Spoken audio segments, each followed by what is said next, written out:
Starting off this countdown, we have the old INUNAKI tunnel. This is said to be the most haunted tunnel in Japan, and that's because a number of people have been killed in or around this tunnel. One of the tragedies occurred on December 7th, 1988. 5 teens tried to steal a car, and it ended with them kidnapping and torturing the driver. Over the years, a number of murders have happened there. Like in 2000, a person was killed there and their dead body was found dumped in a nearby dam. So this is why the tunnel is considered cursed. Not only that, but some say the ghost of the dead haunt this tunnel still. Number 9.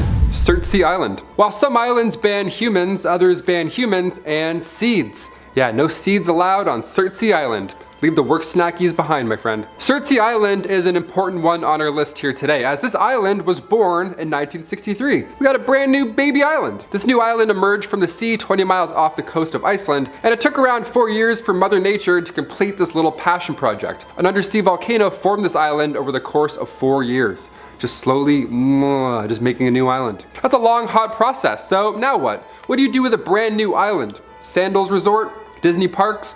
No and nope. Nobody is allowed on this island. The whole idea of SURTSEY Island, which I love, is that scientists are trying to study how ecosystems can form themselves without the involvement of us humans. Scientists around the world have all gathered around to do nothing about this island.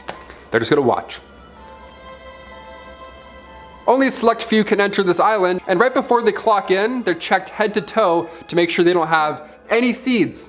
0 seeds. Why? Oh, because scientists found a tomato growing and they were scratching their heads. Where did this come from? How? Out of nowhere, how could it be? They were stumped until they found out somebody went number 2 in that same spot long before. Yeah, welcome to SURTSEY Island. Hold it. Better not take a shit here or you're fired, buddy. Number 8.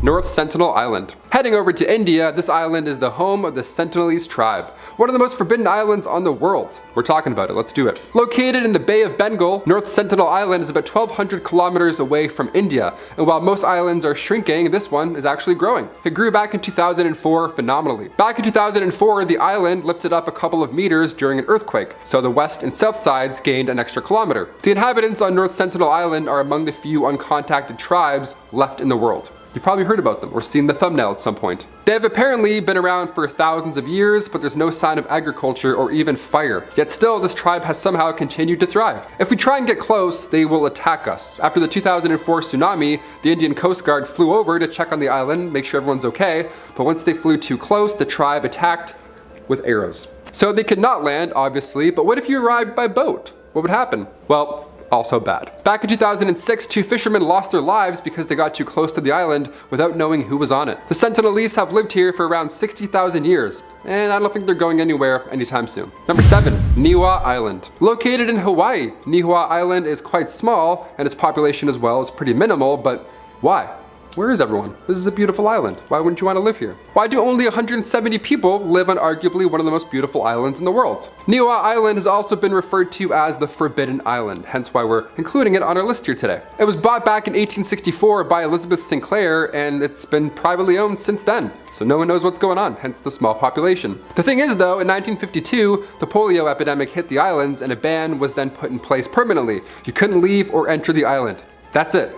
Locked down to the extreme. Like an island locked down, that'd be so scary. Nobody got sick, but now if you want to enter the island, you need to gain special access, which is a lot harder than it may seem. Absolutely no tourists or outsiders allowed. Period. It was sold by Hawaii's king Kamehameha back in 1863 to the Robinson family, but as of 1915, no outsiders again are still allowed in. Some island cult behavior is going on here, I don't know. Whoever lives here does so without plumbing, telephone lines, or Netflix. Impressive.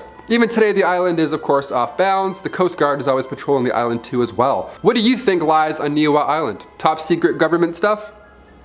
Probably. Number 6, Heard Island. Have you heard about this island? Heard Island? No? Well, listen up. Right in the middle of Antarctica in Australia, there is this island, Heard Island. The Australian government has made it illegal for anybody to visit it, so if you have some free time and a kayak and some suntan lotion, don't even think about it. Go the other way. You won't make it. So why is this island forbidden? Is this one full of deadly snakes? Maybe, honestly. The myth here surrounding Heard Island is that there's animals we don't even know exist living here. We got some secret hybrid animals. This sounds a lot like Jurassic Park so far. The island itself is quite unique geographically. See, Heard Island is home to 2 volcanoes as well as the tallest mountain in Australia. So there's plenty of space for hybrid animals to hide and be scary. I love the idea of animals getting their own island, honestly. We have enough, I'd say. Time to give 1 or 2 back. Except for Snake Island. That one, we don't want that one. You can keep that one for sure. Number 5, North Brother Island. Located right between Rikers Island and the Bronx, quietly tucked away on the East River, North Brother Island was once home to a hospital back in the 19th century. You may be thinking, a hospital on an island? How inconvenient is this? What's going on? Riverside Hospital was available for patients suffering from yellow fever, smallpox, or tuberculosis. So it was a quarantine zone, essentially. The hospital has since been abandoned. It's now sitting there literally falling to pieces. And the island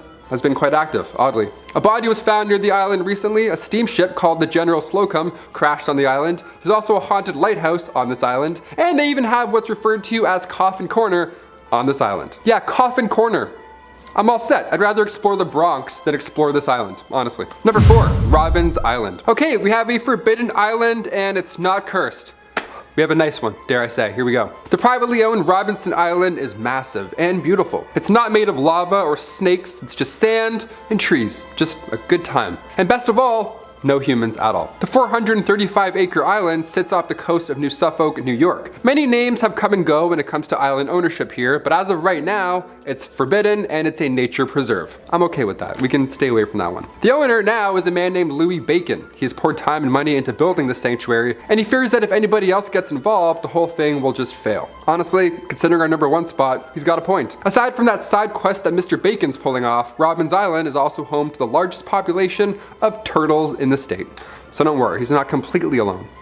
He's got a bunch of turtles. Number 3, Diego Garcia Island. An island with an airport. Okay, there's got to be something good here, right? Located in the Indian Ocean, Diego Garcia is perhaps one of the most bizarre on this list.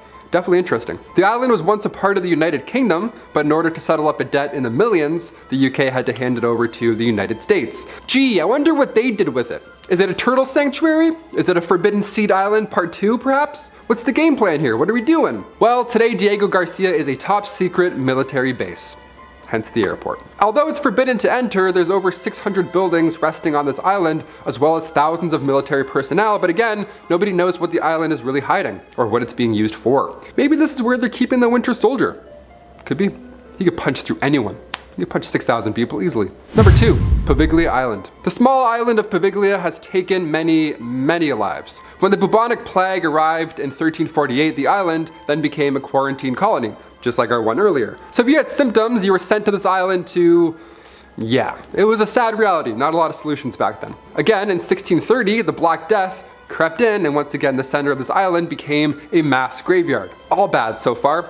The soil, they say, is 50% human remains at this point. So if you're looking to plant some haunted sunflowers, there you go. There's your soil, weirdo. Today the island is abandoned, rightfully so. It's closed off to both tourists and locals. Hey, now that things are opening up again, what do you say we head to Poveglia Island? Check out some bubonic plague history. No? We're good? Alright, cool. We'll go to Niagara Falls. If its dark history doesn't scare you away, the ghost stories surrounding the island might. In the early 20th century, mentally ill patients were sent to this island, but the doctor that was responsible for curing them for all these treatments, he would actually try these bizarre, insane methods. Cruel methods, really. And the doctor himself ended up going mad, and he ended up jumping to his death from the bell tower. The bell tower no longer stands, but the soil is still 50% remains, so either way, ghosts or history, that's a no from me. I would rather go to...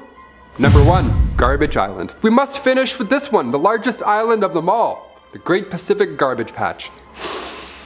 Smells good. Smells like the ocean and all the garbage we've thrown into it. It's located in the North Pacific subtropical gyre. There's basically 4 of these large systems just swirling ocean currents, and some of them are chock full of garbage. Pretty disturbing, right? I've heard of the garbage patch before, but I had no idea how large it really was. This trash island is 3 times the size of France. And if that's not big enough for you, it's twice the size of Texas. Someone's like, oh, now I get it. This island is man-made, obviously, and it continues to grow. But it's not all grim, however, for our number 1 spot. There is a team working on reducing that size. The environmental nonprofit Ocean Cleanup has removed around 65,000 pounds of trash. So maybe next time you see this, there'll be only 9 islands. We're hoping. Starting off this countdown, we have the BLUFFS. Scarborough, Ontario is known for their bluffs. We call them the Scarborough Bluffs. It's a very popular place to go to and the view is amazing. Tons of people like climbing to the top of the bluffs and then like looking down at the lake below. But over the time, the bluffs have been subjected to erosion and have had landslides. And some of the ground on top of the bluffs has been known to give away under people's feet if they get too close to the edge. As a result, they fenced off the bluffs to avoid this from happening. They even have a security guard monitoring the area to prevent people from going to these bluffs. Sadly, people still don't listen, and a number of people have snuck their way to the top of the bluffs.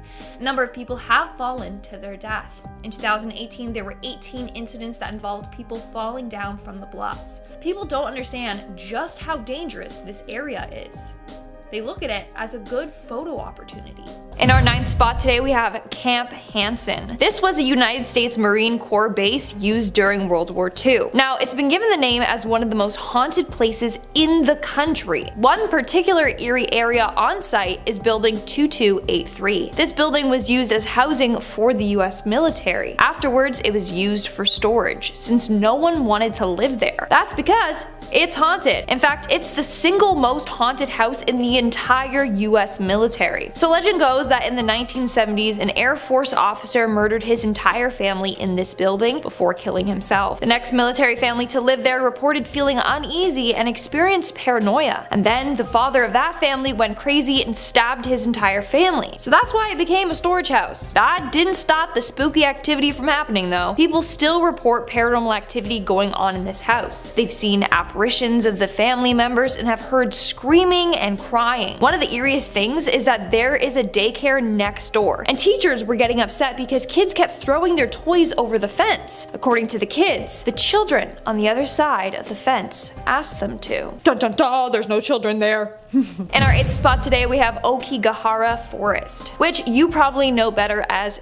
Suicide Forest, although editors have to be about the word died, so whatever. This forest earned that name because of a number of people have taken their lives in this forest. It's said that every year as many as 100 people go to this forest to take their life. But why this forest? Why this place in particular? How did it start? Well, it's theorized that a 1960 book called Kuro Jukai started this concept. In the book, a heartbroken lover goes to the sea of trees to end her life. Others believe that the forest has some sort of curse that forces people into thinking these thoughts. Either way, it's a very scary forest. Those that stray from the path have run into bodies hanging from the trees. In fact, cases got so bad that the Japanese government had to place a board outside of the forest that reads, "Think carefully about your children, your family, and your life is a precious gift from your parents." But still, some say that there's a weird negative energy and eerie silence that washes over you when you enter this forest. In our 7th spot today, we have Orinbachi Bridge. The story behind this haunted bridge is a brutal one. Apparently in the 17th century, this area was a place for women of the night to find lonely miners. The area by this bridge had gold mines that were run by the Takeda clan, who also ran a brothel to keep these miners happy. Well, one night a group of miners killed 55 prostitutes on this bridge by destroying it. Their bodies fell into the gorge below. To this day, it's said that cries and screams of the women can be heard from the gorge. In our 6th spot today, we have NAKAGUSUKU Hotel. This is actually a very famous haunted attraction in Japan.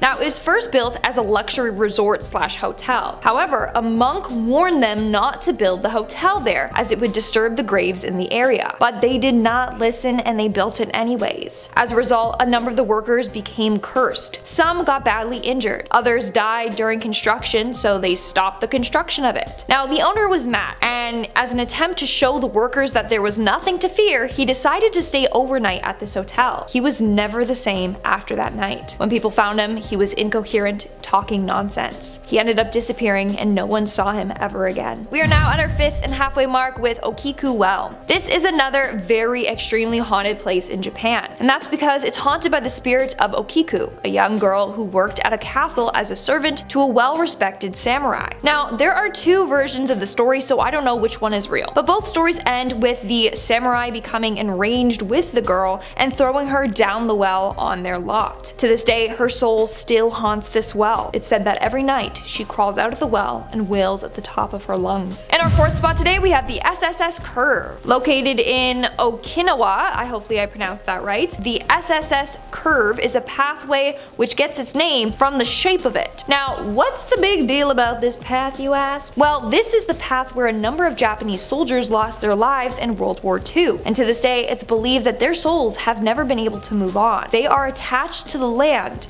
and continue to haunt it. In fact, people who have walked this path have often felt like someone or something was touching them. Others have gotten sick and dizzy. Some even have experienced hallucinations. In our third spot today, we have the HIMURO Mansion. This is for sure one place you should never travel to. Unless you're crazy, then go ahead. So apparently this mansion was the site of a number of gruesome murders. 7 individuals were found murdered during an occult ritual. The individuals were practicing a strangling ritual to try and seal off bad karma on the earth. The ritual involved raising a woman in secret, not letting her form any connections with anyone, and then tying her limbs to oxen for it to drag her. Then when that was done, all 4 of her limbs were tied to different oxen, and then they would, move. However, it turns out that this woman had secretly fallen in love with a young man, so the ritual did not work. Since it failed, the man of the household killed everyone before taking his own life. To this day, the family's ghosts still linger in this house. Some say they feel compelled to complete this ritual on their behalf. Others have said that they have seen blood splatters appear on the walls. Others have seen this woman's face appear in the window. In our second spot today, we have JIMA Island. Now, let's stop with all the haunted stuff for just 1 second, because this island is scarier than ghosts, okay? And that's because it is very dangerous. It is home to a 161-meter high volcano. This volcano has been listed as the most dangerous active volcano in the world. In fact, it's said to erupt sometime in the next 100 years. An eruption would lead to a huge 25-meter high tsunami that would hit the coasts of both China and Japan. Millions would die as a result, and we can't really prevent this from happening. And in our number 1 spot today, we have the Round Schoolhouse Ruins. This was a school built in 1906, and based on its name, I'm sure you can guess. Yes, it was built in a circular fashion. Now, this school was built for children of coal miners that worked at the mines nearby. However, in 1974, the school was abandoned after Japan decided to import coal instead. And nowadays, it's considered very haunted. Are we surprised? No. A number of people who have explored this dilapidated building have heard voices and footsteps. Some even hear screams coming from the woods at night. One story goes that a group of friends decided to explore the ruins of the house when a strange figure attacked and chased them back to their car. They claim that this figure was not human at all. In fact, even Japanese mediums refuse to go anywhere near this site because they get bad vibes from it. Kicking off the list at number 10, Snake Island. Well, this island already sounds awful. What's going on here? Snake Island is located 95 miles off the coast of Sao Paulo, Brazil. Is that just a name of an island, or do a bunch of snakes live here?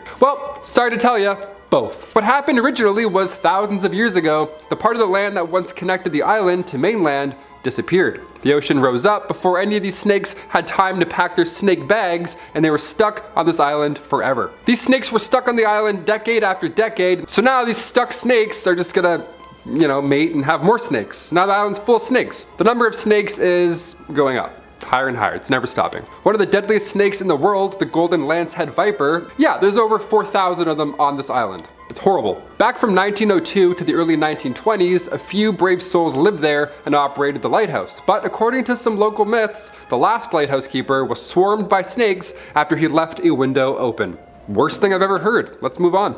In our 9th spot today, we have Disneyland. Now you might be like, huh? Lindsay, Disney is not a prohibited location to visit. Well, yes, you're allowed to go there during the day when it's open, but it's illegal to try to enter the park and trespass when it's closed during the night. That's what teen Thomas Guy Cleveland tried to do in 1956. Now, the park wasn't completely closed. It was hosting their annual grad night. Thomas thought it would be a good idea to try to sneak into the park, so he climbed over the park's 16-foot high fence. Then he climbed onto the monorail track. His plan was to then run along the monorail track until he was inside the park and then jump or climb down. However, this didn't go according to plan. While trying to sneak into the park, the monorail came along the track and struck him. It ended up dragging his body 30 to 40 feet down the track. he sadly lost his life. In our 8th spot today, we have SeaWorld. What's with people trying to sneak into amusement parks at night?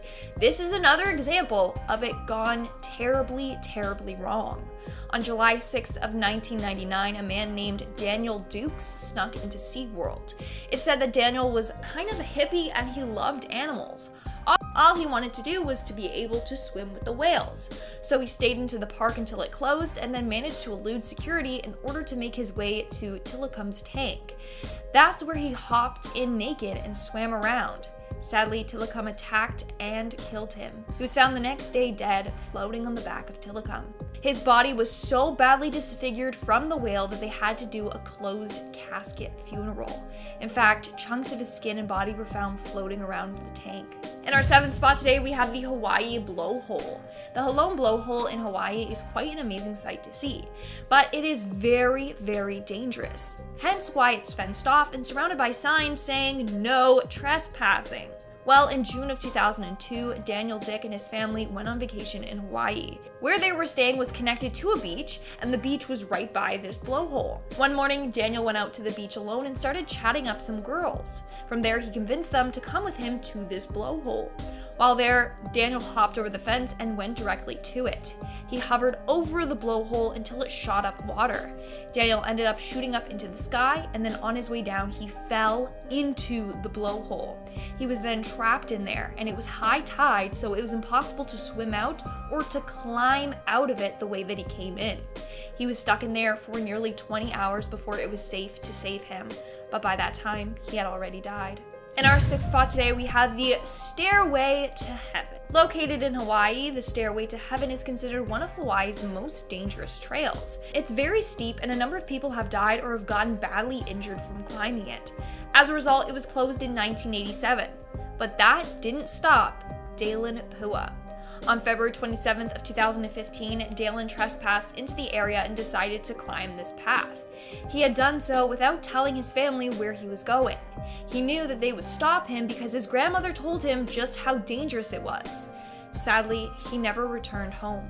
His body was never found. The last time Dalen's family ever heard from him was around 11 a.m. that day when he texted his family a photo of him at the trail. Theory goes that he ended up falling to his death. We're now at our 5th and halfway mark with Pelican Valley. In July of 1984, a woman named Birgitta Friedenhagen and her 3 pals were exploring this area. Birgitta had plans to stay the night in Pelican Valley, which is near Yellowstone National Park. It is very dangerous though. In fact, park rangers say you should only go there if you're in a group of 4 to 7 during the day, and you have to stick to the path. Birgitta, however, decided to go alone and camp the night. That night, she was attacked and killed by a bear. It dragged her out of her tent by her skull and sadly ate her. The park rangers literally warned her about staying there alone, but she assured them that she was an experienced camper and that she could handle it. Sadly, the park rangers were right. In our 4th spot, we have Snake Island.